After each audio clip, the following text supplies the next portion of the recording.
Buena noche para todos y damos gracias a Dios de que nos permite otra vez estar conectados para continuar estudiando esta historia de la redención. Este es un proceso al que hemos denominado cronológico por causa de que estamos viendo los sucesos en el orden en que el Señor los dejó en su palabra. Sin embargo, a pesar de que vemos varios sucesos, enfatizamos de que esta es una sola historia.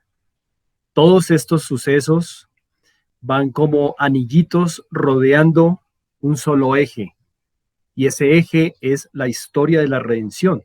Entiéndase redención como la historia del rescate, como liberación o como salvación.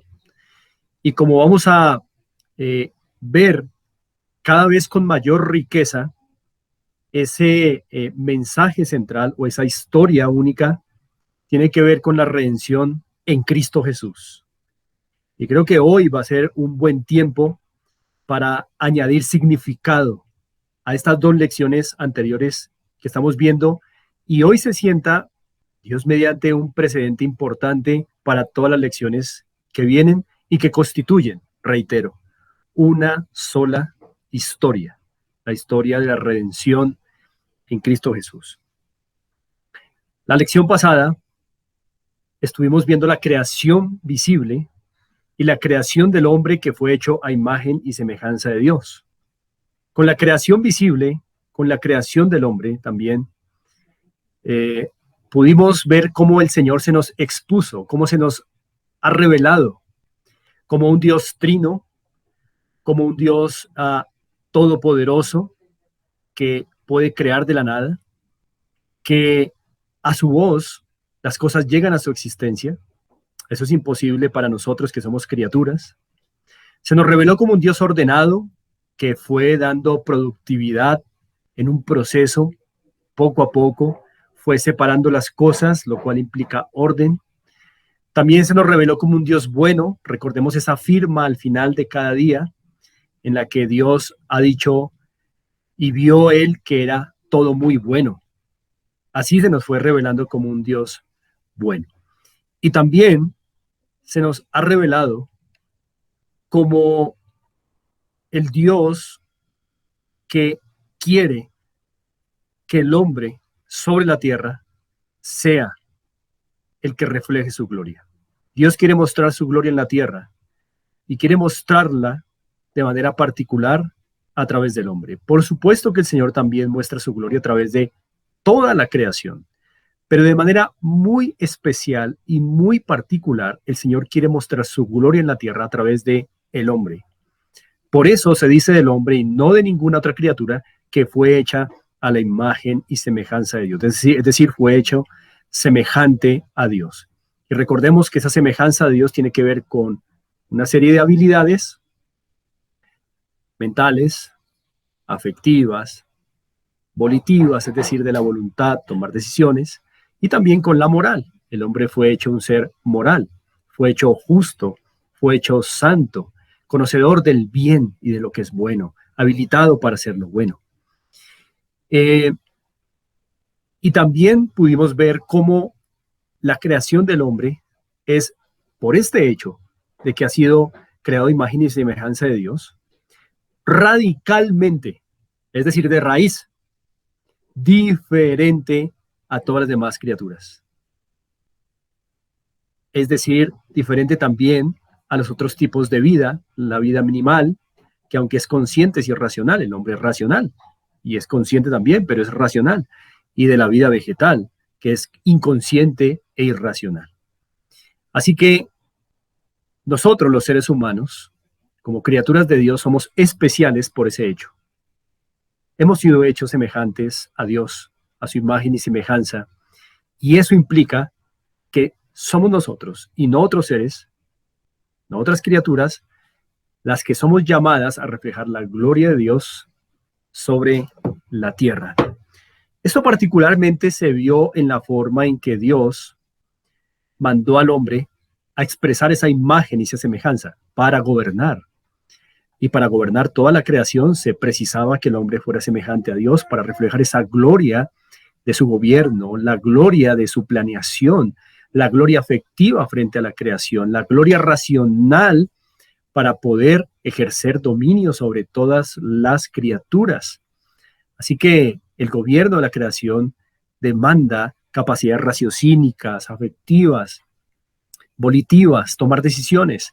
Por eso el hombre tenía que ser semejante a Dios. Ahora, en esta lección de hoy, vamos a continuar viendo un suceso que tiene que ver con un cambio en el orden de cosas como las hemos visto hasta este día. Y quiero que nos ubiquemos en nuestras Biblias en Génesis capítulo 3. Génesis capítulo 3.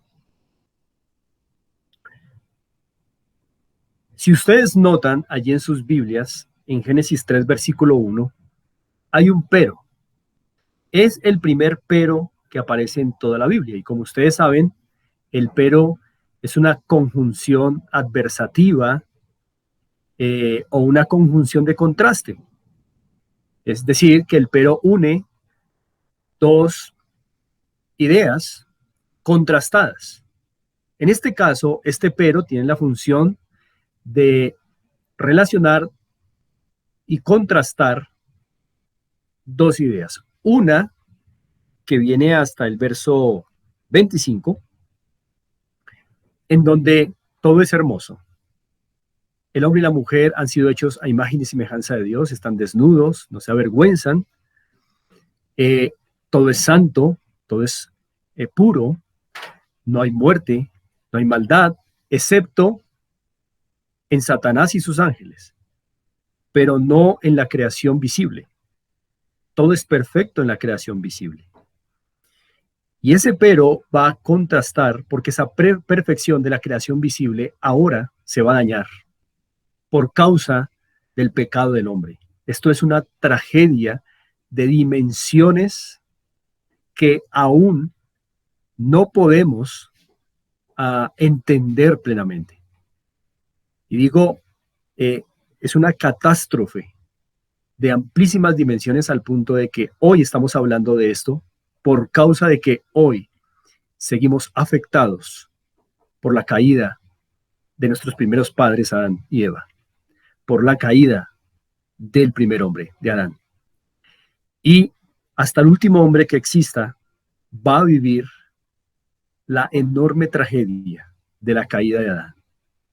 Por eso ese pero es un pero triste, catastrófico en las Escrituras, y no obstante es un pero que Dios colocó allí para que podamos entender también no solo quién es Dios, sino también quiénes somos nosotros y cuál es la consecuencia de nuestro pecado.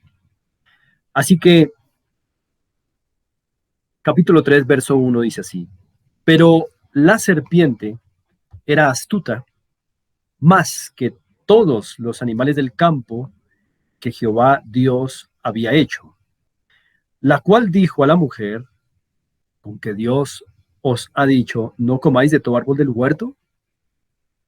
Ahora, quiero que miremos varias cosas en el verso 1. Primero, identifiquemos el suceso. Hay una serpiente y se dirige a la mujer. Entiéndase la mujer como Eva. Y hay una conversación entre ellos iniciada por la serpiente. Así que es importante entender quién es la serpiente, que aquí hace una pregunta bien calculada, bien razonada. Lo primero que quiero que recordemos es que hicimos un énfasis en la clase anterior de la diferencia que existe entre el ser humano y los animales. La serpiente es un animal. Una diferencia que se enfatizó es que los animales son conscientes de que están vivos, son conscientes de lo que necesitan para vivir, son conscientes de que deben procrear, sin embargo son irracionales. Ahora, la serpiente que vemos en el verso 1 del capítulo 3 razona. La pregunta que hace con que Dios os ha dicho, no comáis de todo árbol del huerto, es una pregunta razonada. Ahora, ¿contradice esto lo que aprendimos entonces? ¿La serpiente razona? Es importante que la misma escritura, como lo establecimos en la primera lección, nos hable al respecto. Quiero que por favor coloquen ahí una cinta en Génesis 3, en donde estamos, y me acompañen a Apocalipsis capítulo 12. Vamos a ir a Apocalipsis capítulo 12. Apocalipsis capítulo 12. Versículo 9. No puedo explicar el contexto en el que está este versículo 9 en Apocalipsis 12, solamente quiero venir a hacer una mención aquí, hacer una observación. Apocalipsis 12, 9 dice así: y fue lanzado fuera el gran dragón, la serpiente antigua, es una referencia a la serpiente en el Edén, que se llama Diablo y Satanás. Recordemos que para Génesis 3 ya hay un diablo, ya hay un Satanás. Eso lo vimos desde la primera lección. Ya hay un opositor a Dios, ya hay un engañador. Y está ejerciendo en el capítulo 3 de Génesis, como esa serpiente, serpiente antigua, está ejerciendo esa oposición a Dios y está ejerciendo también como lo que es diablo, es decir, engañador. Recordemos que esa es la palabra griega para engañador, diablo. Y como opositor a Dios ha recibido el nombre de Satanás, palabra hebrea que significa eso, opositor. Y con este verso de Apocalipsis 12:9 nos informamos de la misma escritura quién es la serpiente antigua. Así que sabemos, volvemos a Génesis 3, que quien aparece en ese versículo 1 es Satanás. Por supuesto que ha tomado seguramente el cuerpo de un animal, de ese animal, de esa serpiente, que probablemente no tenía la forma ni se desplazaba como las serpientes actualmente. Eso lo sabemos por algo en el capítulo 3, pero no quiero entrar mucho en detalle ahí porque no es lo central y lo medular en este estudio. Sin embargo, ya hemos identificado que esa serpiente es Satanás tomando este cuerpo de esta serpiente, tal vez era llamativo este cuerpo, habla a la mujer. Así que quien está razonando es Satanás, por supuesto, porque es un ser personal. Recuerden que es un ángel. Y la pregunta es tan razonada, pero a la vez refleja tanto la naturaleza de quien está razonando, porque es una pregunta engañosa y el diablo es el engañador. Y es una pregunta maliciosa, ya que Satanás la hace con el propósito de destruir la creación de Dios. Por eso es opositor a Dios. Y desde el principio podemos notar cómo Satanás odia a Dios, odiando a sus criaturas, por el hecho de que el ser humano, particularmente esa criatura, el ser humano, es hecha imagen y semejanza de Dios. Eso es importante irlo viendo. La razón por la cual Satanás se opone a el ser humano no es porque Satanás odie al ser humano. Por supuesto que lo aborrece, como lo podemos ver en algunas partes de la escritura o inferir de algunas partes de la escritura. Pues bien, pero la razón por la cual Satanás quiere destruir al hombre, quiere destruir la imagen y semejanza de Dios en el hombre, es por eso, es porque lleva la semejanza de Dios. El odio contundente de Satanás es contra Dios. Y todo lo que lleve su imagen intentará destruirlo. La pregunta de Satanás es: ¿con que Dios os ha dicho, no comáis de todo árbol del huerto? Recordemos la orden original. Génesis 2:16 dice: y mandó Jehová Dios al hombre diciendo, de todo árbol del huerto podrás comer. Así que esa pregunta parece, en principio, equivocada. Parece que Satanás se equivocó, porque esa no fue la orden original de Dios. Pero Satanás aquí no está cometiendo un error. pero está tendiendo una trampa. Intencionalmente ha cambiado la información para confundir a Eva. Así que el Señor solamente mandó que no se comiera de un árbol, pero la pregunta de Satanás es con que Dios os ha dicho no comáis de todo árbol del huerto, ah, haciendo ver la orden de Dios como muy pesada, como muy difícil, como abusiva, como injusta. Verso 2. Y la mujer respondió a la serpiente, del fruto de los árboles del huerto podemos comer. Ella corrige a Satanás. Verso 3. Pero del fruto del árbol que está en medio del huerto, dijo Dios, no comeréis de él, ni le tocaréis. Así que en el verso 3 notamos, y en el verso 2, que la mujer corrige a Satanás, pero notamos también un problema en la respuesta de Eva, porque en el verso 3 ella añade a la palabra de Dios, pues Dios dijo que no comieran de un árbol en particular, el del conocimiento, el bien y del mal. Pero Eva añade, ni le tocaréis, y Dios nunca dijo eso.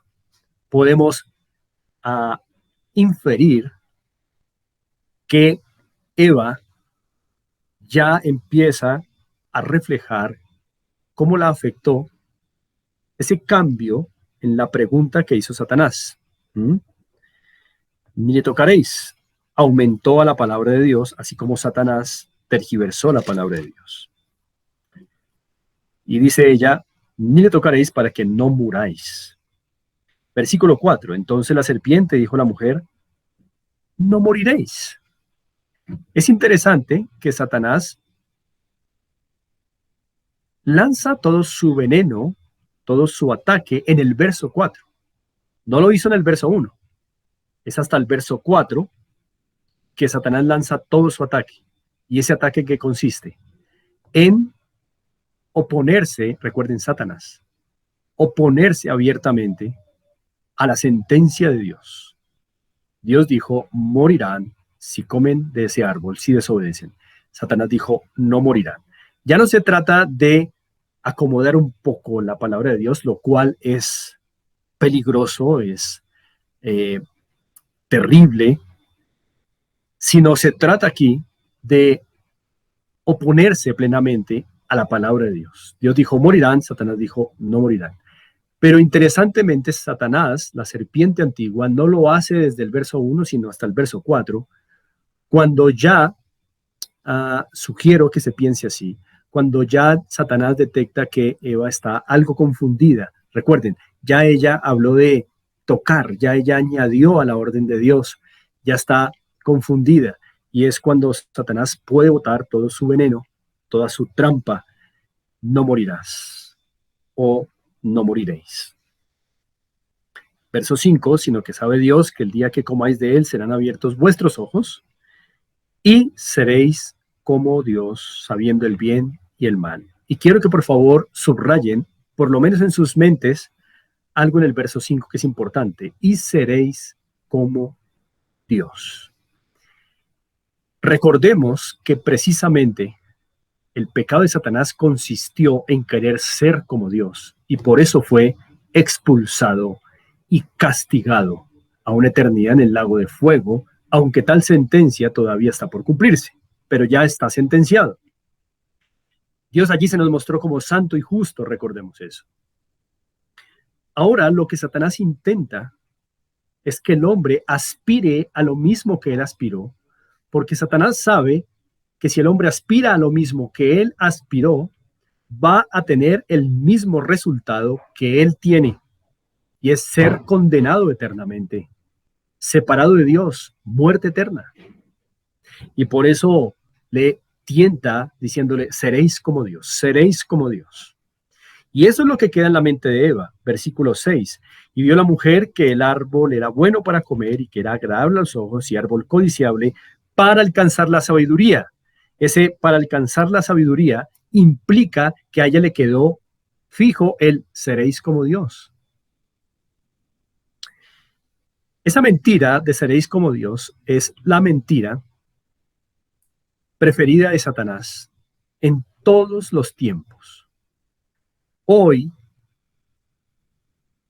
esta serpiente sigue engañando a hombres y a mujeres con y seréis como Dios. Por eso cada hombre y cada mujer que da la espalda a Dios lo hace tras la filosofía de seré un Dios para mí mismo. Y lo que encuentra al final es la muerte eterna. Por eso, dice el verso 6 al final, ella tomó de su fruto, comió y dio también a su marido, el cual comió así como ella. Y entonces Dios había dicho a Adán, si me desobedeces, mueres. Satanás dijo, no morirás. Y así entonces ellos comen y esperamos ver que a ese acto de desobediencia corresponda el juicio que Dios prometió, muerte. Vamos a ver el verso 7. Entonces fueron abiertos los ojos de ambos y conocieron que estaban desnudos. Algo cambió, un contraste tremendo. Acuérdense ese pero del versículo 1 del capítulo 3, una conjunción adversativa de contraste. Aquí también se enfatiza ese contraste. Conocieron que estaban desnudos, pero antes del pero, el último versículo antes del pero decía, y ambos estaban desnudos y no se avergonzaban porque había pureza absoluta, pero ahora conocen que estaban desnudos, ahora malas intenciones, perversos pensamientos comienzan a aflorar en la mente de ellos y entonces la reacción es coser hojas de higuera y hacerse delantales. Es impresionante todo lo que está pasando en el verso 7 porque se nota evidentemente un cambio en el estado del hombre. Se abrieron sus ojos al mal, al mal. Entienden que ahora hay maldad en ellos. Y conocen que están desnudos y que hay algo mal ahí. E intentan solucionar el problema de su pecado a su manera. Nunca habían hecho esto. Ahora, por sus propios recursos, en sus propias habilidades, por sus propios medios, intentan cubrir el pecado a la vista de Dios. Y lo hacen con lo que mejor encuentran a la mano: hojas de un árbol, hojas de higuera, y se cubren. Y es interesante entonces, y en esto quiero hacer énfasis, que una de las primeras reacciones del hombre en su pecado es intentar solucionar su pecado a su manera. Adán y Eva con hojas de higuera, hombres y mujeres de hoy, volviéndose evangélicos, yendo a una iglesia, ofrendando, dando mercados a los pobres, subiendo a Monserrate de rodillas, autoflagelándose, siendo buenos ciudadanos, haciendo obras de caridad, tantas cosas que las personas hacen pensando que Dios allá en un libro está sumándole puntos para la salvación a esa persona. Aquí están Adán y Eva creyendo que van a recuperar lo que perdieron con mortales hojas de higuera, con débiles hojas de un árbol. Y ese es el planteamiento torpe. Creer que uno puede comprar a Dios con absurdas hojas de un árbol, o lo que podría traducirse como absurdas obras humanas. Verso 8. Oyeron la voz de Jehová Dios que paseaba en el huerto al aire del día, y el hombre y su mujer se escondieron de la presencia de Jehová Dios entre los árboles del huerto. Esconderse también es una consecuencia del pecado, esconderse de Dios. Por eso hoy seguimos viendo cómo las personas, cuando se les habla del Señor, cierran sus oídos, se incomodan, no quieren que se les hable, porque de manera íncita traen el instinto de esconderse de Dios desde entonces. Verso 9. Mas Jehová Dios llamó al hombre y le dijo, ¿dónde estás tú? Dios sabe todas las cosas porque Él todo lo ha decretado desde antes de la fundación del mundo. Él sabía de este episodio, sabe detrás de qué arbusto está escondido Adán, pero la pregunta tiene la intención de darle la oportunidad a Adán de que dé cuentas de su pecado, como cuando uno como padre sabe lo que el hijo ha cometido, pero uno no va directamente al acto, sino pregunta, ¿qué pasó? ¿Qué fue lo que hiciste? Cuando uno ya sabe qué fue lo que pasó y qué fue lo que hizo. Sin embargo, esto comunica la intención de dar oportunidad al hijo para que dé cuentas de su pecado. Verso 10, y él respondió, oí tu voz en el huerto y tuve miedo porque estaba desnudo y me escondí. Y Dios le dijo, ¿quién te enseñó que estabas desnudo? ¿Has comido del árbol de que yo te mandé no comieses? Dios sabe que es así, pero quiere que el hombre dé cuentas de su pecado. Y el hombre respondió, y esta es la manera en que el hombre va a dar cuenta de su pecado. Desde que el hombre cayó en pecado, la manera en que él da cuentas es esta. Verso 12. La mujer que me diste por compañera me dio del árbol y yo comí. Esa es la manera en que el hombre da cuentas de su pecado, echándole la culpa a otros, no asumiendo la responsabilidad propia del pecado, sino diciendo, fue culpa de mi papá, fue culpa de mi mamá, es culpa de mis hijos, es culpa de mi crianza, es culpa de mi padrastro, de mi madrastra, es culpa de las circunstancias, es culpa del gobierno, en fin. Es la manera en que el hombre en su estado natural da cuenta de su pecado. Eso no es dar cuentas, pero es la manera en que da cuentas en su estado natural desde entonces. En este caso, en el verso 12, el hombre respondió, la mujer que me diste, ¿a quién le echa la culpa? Por supuesto que no a la mujer en primera instancia, sino a la mujer que me diste, o sea, la mujer que tú me diste. Si no me hubieras dado esa mujer, es decir, que le echa la culpa a Dios, y para muchas personas, Dios es el culpable de todo lo que les pasa. Esa es la manera en que el hombre da cuentas después de la caída en el pecado. La mujer hace lo mismo, verso 13. Entonces Jehová Dios dijo a la mujer, ¿qué es lo que has hecho? Y dijo la mujer, la serpiente me engañó y comí. Le echó la culpa a Satanás. Para algunos Dios tiene la culpa, para otros Satanás tiene la culpa, pero ellos están excusados. Nosotros estamos excusados. Es la manera en que instintivamente queremos dar cuenta de nuestro pecado, porque nos cuesta confesar nuestro pecado delante de Dios. Por eso es mejor a confesar el pecado y reconocerlo, decir que Dios no existe. Es mejor, es más práctico, pero el problema sigue ahí. O es mejor cambiar la palabra pecado por error. Suena menos fuerte. Nos cuesta reconocer el pecado y decimos, perdóname este error cuando es un pecado. ¿Mm? A las personas también contra las cuales pecamos les decimos, perdóname, fue un error. Entonces, no queremos reconocer nuestro pecado. Y en el verso 14, después de Dios haber hablado con Adán y con Eva, va a hablar con Satanás. Y dice Dios, por cuanto esto hiciste, verso 14, maldita serás entre todas las bestias y entre todos los animales del campo. Sobre tu pecho andarás y polvo comerás todos los días de tu vida. En el verso 14, el Señor decreta juicio sobre el instrumento de Satanás, que es el animal, la serpiente. Y parte de ese juicio es que ahora comerá polvo, es decir, se arrastrará el resto de su vida. Eso implica que la serpiente originalmente no se arrastraba. Pero en el verso 15, el juicio es para Satanás, para esa persona, para Satanás. Verso 15 dice, y pondré enemistad entre ti y la mujer, y entre tu simiente y la simiente suya. Esta te herirá en la cabeza y tú le herirás en el calcañar.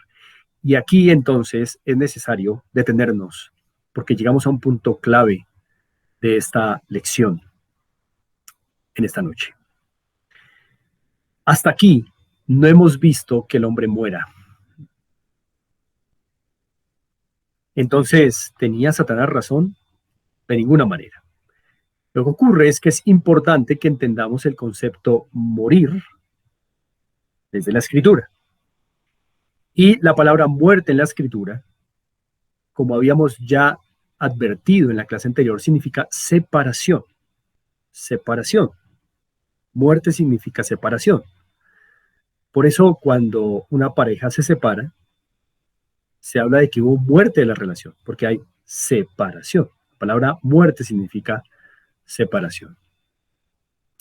Y la muerte en la Biblia como consecuencia del pecado. La muerte que experimenta el hombre en la Biblia como consecuencia del pecado, lo cual es lo que estamos viendo, es una muerte que ocurre en tres momentos. Un primer momento, un segundo momento y un tercer momento. El primer momento de la muerte es, o separación, es espiritual. Es cuando Dios separa al hombre de sí mismo y ahora el hombre queda sin la fuente de vida que es Dios, queda a su curso y en su curso no puede ya mantener la vida porque queda separado del tronco de la vida. Esta es la muerte espiritual. Ahora el hombre queda a sus propios recursos y estos son insuficientes para conservarle la vida eterna. Es por eso que la consecuencia de la muerte espiritual, es decir, no a nivel físico, sino espiritual, es que el hombre se irá deteriorando en la vida, moralmente, uh, emocionalmente, mentalmente, uh, se irá deteriorando físicamente. ¿Por qué? Porque el hombre separado de Dios, que es fuente de vida, no tiene los recursos para mantener ya la vida y por eso se deteriora. Esto está muy bien ilustrado con lo que ocurre, por ejemplo, cuando uno separa una hoja de, de su rama, de su tronco, en donde corre la savia, donde corre todos los nutrientes que mantienen viva esta planta, a esta hoja en particular. Entonces, Adán y Eva, como esta planta, el momento que pecaron, fueron muertos ahí. Y ustedes empezaron a ver allá desde el verso 7. Entonces fueron abiertos y todas las consecuencias se escondieron, no quisieron reconocer su pecado. Todo esto es consecuencia de que ahora estaban a sus propios recursos y esos recursos no van a ser suficientes para que mantengan la vida eterna. Entonces, siguen vivos físicamente, pero por dentro están muertos, separados de la fuente de vida de Dios. Y por eso, aunque están vivos físicamente, por dentro ya han muerto. Y es lo que le ha pasado a esta hoja. Miren que la apariencia de esta hoja es que está viva, está hermosa, unos colores vivos, este violeta vivo y otros matices de ese violeta y un verde hermoso aquí alrededor. Pero esta hoja no sirve para nada. Está muerta, está separada de su tronco, está muerta. Aparentemente está viva, pero está muerta. Y así Adán, en el mismo momento en que desobedeció a Dios comiendo del fruto que Dios le había prohibido, murió. En apariencia seguía físicamente vivo, pero estaba muerto en esencia, separado del tronco de la vida. Por eso la muerte, en su primer momento, es espiritual. Ahora, como consecuencia de la muerte o separación espiritual de Dios, luego viene la muerte física, ahí sí, que es cuando el hombre va comprobando con el paso del tiempo que sus recursos no le sirven para mantener la vida eterna y va viendo cómo su cuerpo se va deteriorando, su moral, su manera de pensar, sus afectos, todo se va deteriorando hasta secarse y morir físicamente, separación física. Y es entonces cuando ya una hoja queda así. Esta hoja en cuestión de días va a quedar así, como esta. Y esto es consecuencia de haber separado una hoja como esta. Esta hoja era igual a esta. Y ahora ha quedado así con el paso del tiempo. A Adán le va a pasar lo mismo. Está vivo, pero en cuestión de días va a estar así hasta experimentar la muerte física. ¿Qué separación ocurre en la muerte física? Recordemos que muerte es separación. La separación del cuerpo y el alma.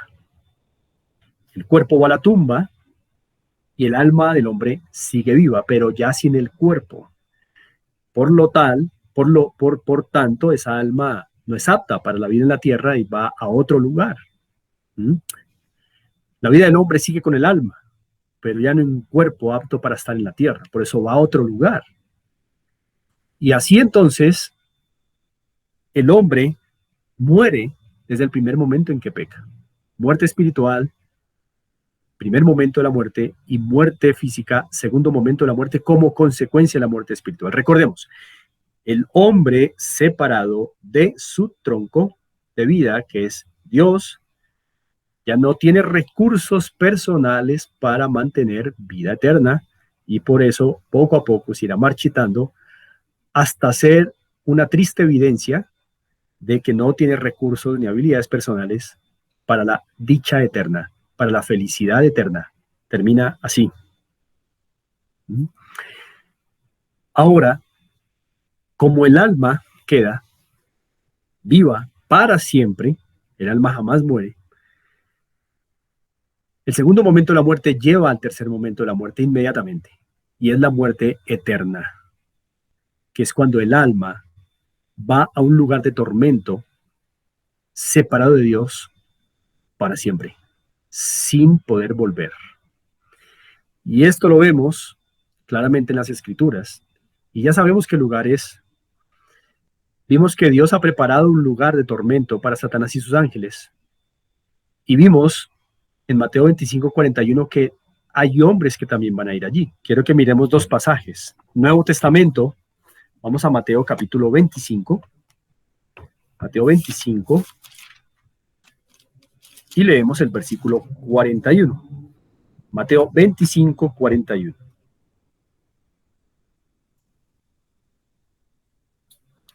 Dice Mateo 25:41 así: entonces dirá también a los de la izquierda, apartaos de mí, malditos, al fuego eterno preparado para el diablo y sus ángeles. Ese es un pasaje que ya habíamos visto cuando hablamos de Satanás y de los ángeles que le siguieron, pero ahora lo volvemos a ver, ya no para enfatizar en que es un lugar preparado para Satanás y sus ángeles, sino que es un lugar al que también van a ir otros que aquí son llamados los de la izquierda. Por supuesto que eso no tiene que ver nada con política, sino mirando unos versos atrás, tiene que ver con una ilustración propia de la ganadería del tiempo en el que el Señor Jesús estuvo sobre la tierra. Y es que los pastores de ovejas, que generalmente tenían rebaños mixtos, es decir, ovejas y cabras, al final del día, para separar las ovejas de las cabras, el pastor con su báculo daba un golpecito a las ovejas en el lado derecho o en su oreja derecha y a las cabras en su orejita izquierda. Y así la cabrita entendía que cuando se le daba su golpecito en la oreja izquierda, ella se apartaba hacia la izquierda, y la oveja con un golpecito en la oreja derecha se apartaba hacia la derecha. Y así se separaban estos dos rebaños, el de cabras y el de ovejas. Y las cabras aquí son un recurso que simboliza a todos los que morirán eternamente por no haberle creído a Dios. Es decir, no haber solucionado el problema de su pecado a la manera de Dios. Cosa que todavía no hemos visto aquí. Esos son los que son llamados aquí los de la izquierda, en el verso 41. Y los de la izquierda van a ir a compartir el mismo destino eterno de Satanás y sus ángeles, el lago de fuego. Ahora acompáñenme a Hebreos, por favor, más adelante, casi al final del Nuevo Testamento. Hebreos capítulo 9.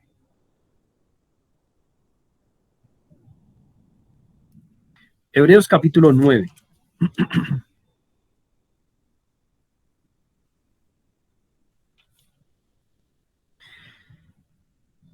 Hebreos 9, versículo 27 dice así: y de la manera que está establecido para los hombres que mueran una sola vez, y después de esto el juicio. Y lo que se tiene en perspectiva en este verso es que el hombre, después de la muerte física, ya pasa a juicio eterno, es decir, es irreversible. No hay algo así como un purgatorio, cosa que es una mentira tremenda en la historia del catolicismo romano. No hay algo así como un purgatorio en donde las almas van y gente aquí en la tierra puede hacer esto y aquello para poder rescatar a esos seres o poder hacer algo meritorio que pueda después adjudicarse a esas personas que ya se han ido. No, como dice este pasaje, es imposible. Se muere una vez, inmediatamente viene el juicio. Así que volvamos a Génesis. Y con esto, entonces entendemos mejor que muerte en la Biblia, que significa separación, es una separación que se da en tres momentos particularmente. Un momento espiritual, Dios separa al hombre de él, del tronco de vida. Luego una muerte física, el alma se separa del cuerpo como consecuencia de la muerte espiritual. Y finalmente muerte eterna, que es cuando esa alma va a un lugar de tormento eterno. Todo esto estaba comunicado cuando Dios dijo a Adán, si desobedeces, mueres. Es decir, la consecuencia del pecado es la muerte. Ahora, todo esto lo estamos viendo como un gran paréntesis necesario del verso 15. Estamos en Génesis 3:15. Dios está hablando con la serpiente, con Satanás, y en el verso 15 está juzgando a Satanás, pero no lo vemos tan claro, pero después de la explicación que daré, seguramente va a estar más claro. Pues vamos a leer Génesis 3:15. Y pondré enemistad entre ti y la mujer, y entre tu simiente y la simiente suya. Esta te herirá en la cabeza y tú la herirás en el calcañar. En el verso 15 está por primera vez en la historia, después de la caída del hombre en pecado, la promesa que le salvará. Y por eso dije al principio, hoy vamos a sentar las bases de lo que será esta única historia de redención y de salvación. Desde el verso 15 aparece por primera vez la promesa de salvación y la promesa de un Salvador. Cosa que Adán y Eva necesitan urgentemente porque morirán eternamente por su pecado. Ahora vamos a desglosar el verso 15. Dice Dios a Satanás, y pondré enemistad entre ti y la mujer. Así que Dios coloca una enemistad entre Satanás y entre la mujer. Aquí la mujer, en el contexto inmediato, es Eva. Satanás y la mujer, que son los dos personajes principales, comenzando Génesis 3. Satanás engañando a la mujer y la mujer siendo engañada por Satanás. Dios es el que coloca esta enemistad, y esto significa que Dios hace una brecha aquí entre dos caminos, el de Satanás y el de la mujer. Ahora, son dos caminos irreconciliables porque es una enemistad, no que colocó el hombre, sino que colocó Dios. Esto es importante. Sigamos mirando. Verso 15. Y pondré enemistad entre ti y la mujer, y entre tu simiente y la simiente suya. Entiéndase simiente como descendencia, hijos. Así que, así como iba a haber enemistad entre Satanás y entre la mujer, esa enemistad se va a conservar entre descendencia de Satanás y descendencia de la mujer. Va a haber oposición, enemistad puesta por Dios. Sigamos leyendo el verso 15. Dice, esta te herirá en la cabeza. Esta está refiriéndose al descendiente de la mujer. Ahí está la clave. Dios prometió que por la línea de la mujer va a venir un descendiente. Esta simiente o esta descendencia te herirá en la cabeza. Recordemos que aquí Dios está hablando, se está refiriendo a Satanás en términos de una serpiente. Y este simbolismo lo usa el Señor para juzgar a Satanás y decirle, voy a enviar un hijo de esta mujer. Cuando llegue, él va a aplastar tu cabeza. Todos sabemos que una muerte contundente para la serpiente es darle, no en la mitad, no en la cola, sino en la cabeza, cortar la cabeza. Y es lo que un hijo de la mujer va a hacer contra Satanás. Ahora sigue diciendo, y tú, Satanás, le herirás a él en el calcañar, herirás a ese descendiente en el calcañar. Es decir, que la explicación de Dios en el verso 15 la lleva al nivel de un conflicto magno entre Satanás y el hijo de la mujer, en donde el hijo de la mujer va a encestar un golpe en la cabeza de Satanás, aunque Satanás va a encestar un golpe en el talón, porque las serpientes muerden el talón de ese descendiente. Ahora pensemos en esto. ¿Cuál de las dos heridas es mortal y cuál es recuperable? Claramente, la herida en la cabeza es contundente y mortal, mientras que la herida en el talón puede ser una herida muy dañina, pero no contundente, no mortal. Y con esto, Dios ha prometido un Salvador, un libertador, así lo llamaremos a partir de ahora. Un libertador que acabaría con Satanás, con la muerte, con el pecado, que ahora ha entrado. Y parte de esa obra de salvación implicará que ese descendiente va a ser herido, pero se levantará de esa herida, no será mortal para él. Mientras que para Satanás, contundente, será una herida mortal. Y por primera vez en esta historia, Adán y Eva tienen una esperanza de ser salvados de lo que les espera, la muerte eterna. Ahora, el punto aquí es tratar de pensar en lo siguiente. Si Adán y Eva quieren ser salvos y ya Dios prometió un Salvador, ese Salvador tendría que venir antes de que Adán y Eva mueran, porque ya leímos un pasaje. Está establecido para los hombres que mueran una sola vez y después de esto el juicio. Ese Salvador tendría que venir antes de que Adán y Eva murieran físicamente. Ya estaban muertos espiritualmente, pero antes de que llegue la muerte física, debería venir ese Salvador para que ellos fueran salvos. Sabemos por la historia que seguiremos desarrollando y viendo que no es así. Esta es la promesa, pero todavía pasarán años antes de que ese libertador prometido venga a aplastar la cabeza de Satanás, acabar con el pecado, con la muerte, como consecuencia del pecado. Entonces, ¿qué va a pasar con Adán y Eva? Bueno, hay un asunto que quiero primero que tengamos en cuenta. Con la expulsión de Satanás y sus ángeles, vimos a Dios como Dios santo y justo. Como Dios santo no admite el pecado ni al pecador, y como Dios justo castiga el pecado. Pero ahora, con esta promesa, vemos a Dios en otro aspecto, aparte de su santidad y su justicia. Vemos la misericordia de Dios. Así que Dios es santo, justo, pero no solo santo y justo, sino un Dios misericordioso.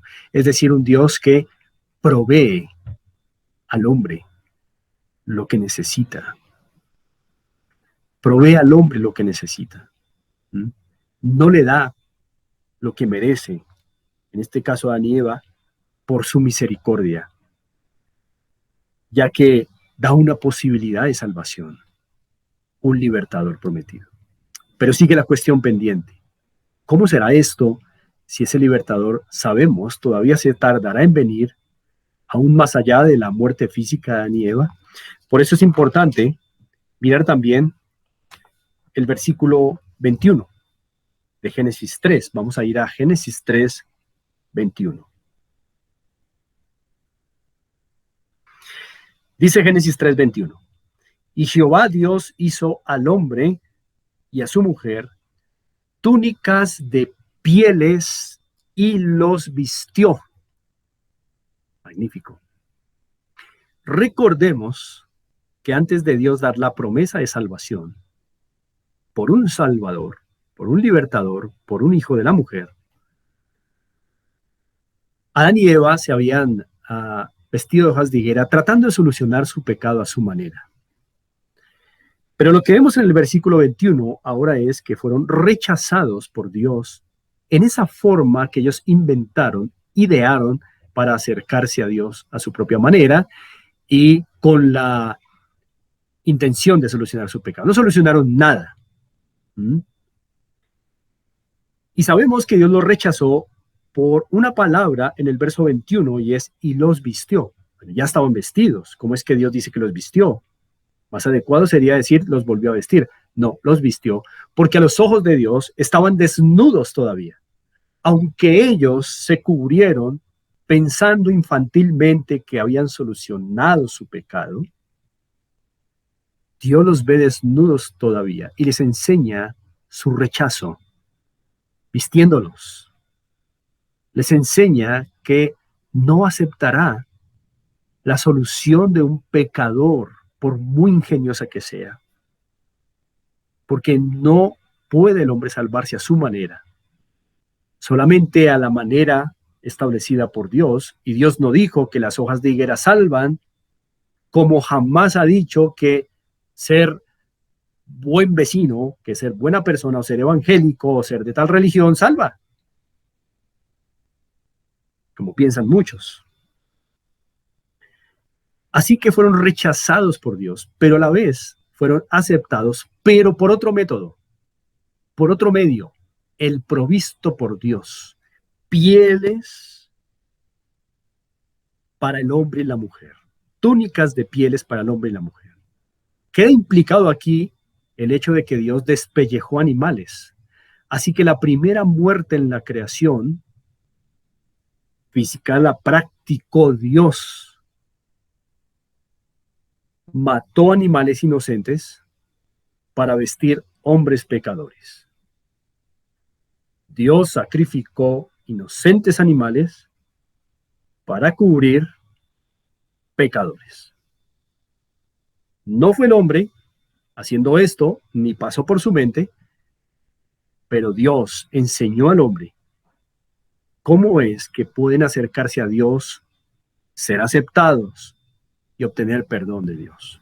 Vida eterna, mientras este Salvador llega.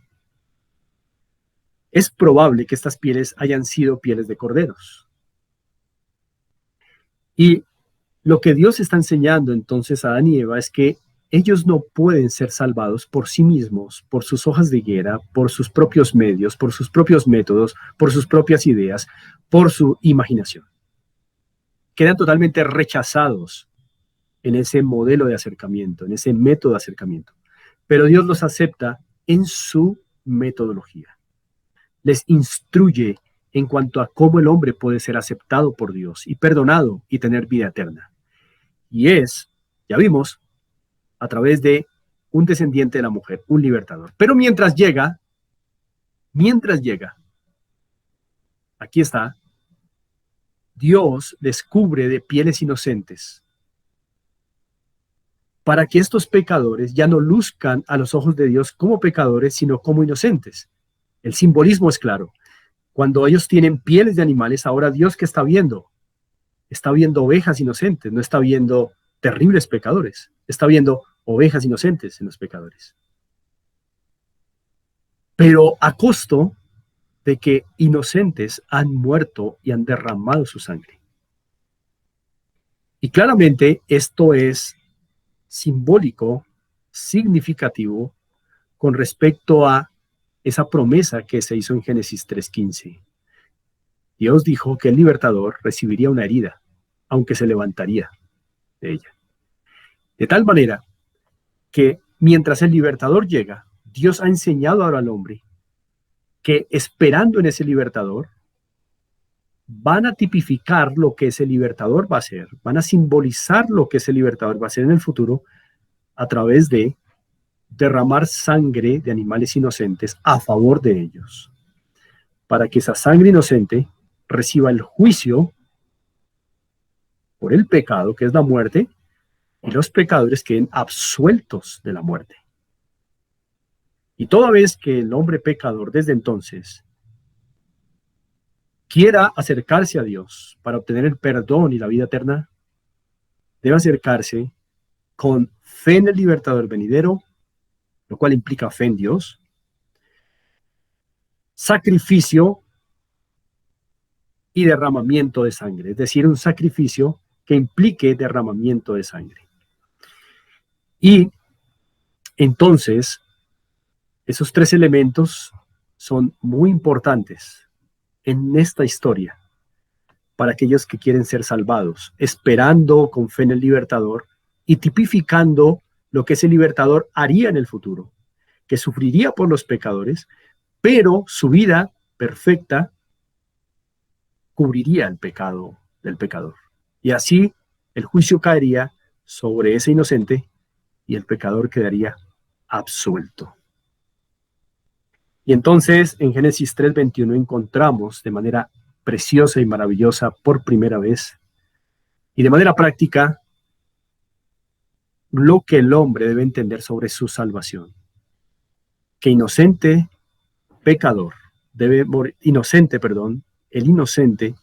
debe morir por el pecador. Y el pecador solo queda absuelto de su pecado ante los ojos de Dios por los méritos de un sacrificio de un inocente. En este caso, animales como este, que tipifican lo que haría el libertador venidero. Y con esto también se tipifica que un día este libertador iba a acabar contundentemente con Satanás, la muerte y el pecado. Bien, importante de hoy no olvidar el concepto de muerte como consecuencia del pecado. Espiritual, el hombre queda separado de Dios, sin recursos para mantener su vida eterna y dicha eterna. Luego eso lo lleva a la muerte física, separación del alma y el cuerpo, y eso le lleva inmediatamente a la muerte eterna. El alma separada de Dios en un lugar de tormento para siempre, de manera irrevocable. Segundo, Dios muestra que es no solo santo y justo, sino también misericordioso, proveyendo una forma de salvación para el hombre, y es un descendiente que vendrá por la mujer para acabar con Satanás, con la muerte y el pecado. Y mientras llega, el hombre ha entendido cómo debe tipificar la llegada de ese libertador, con fe en ese libertador, sacrificios y derramamiento de sangre de esos sacrificios. Es importante ese aspecto. Y es la manera en que Dios va a aceptar al pecador para que pueda ser salvado. Muy bien, vamos a dejar hasta aquí y continuamos con nuestra cuarta lección, con mucho ánimo, y espero que hoy, por favor, mediten y reflexionen en este libertador venidero. Él es el centro de esta historia, es el tema de esta historia, y hoy colocamos las bases de la historia de salvación y de redención que vamos a seguir viendo y que lección tras lección se va a ir enriqueciendo de significado. Muchas gracias y buena noche para todos.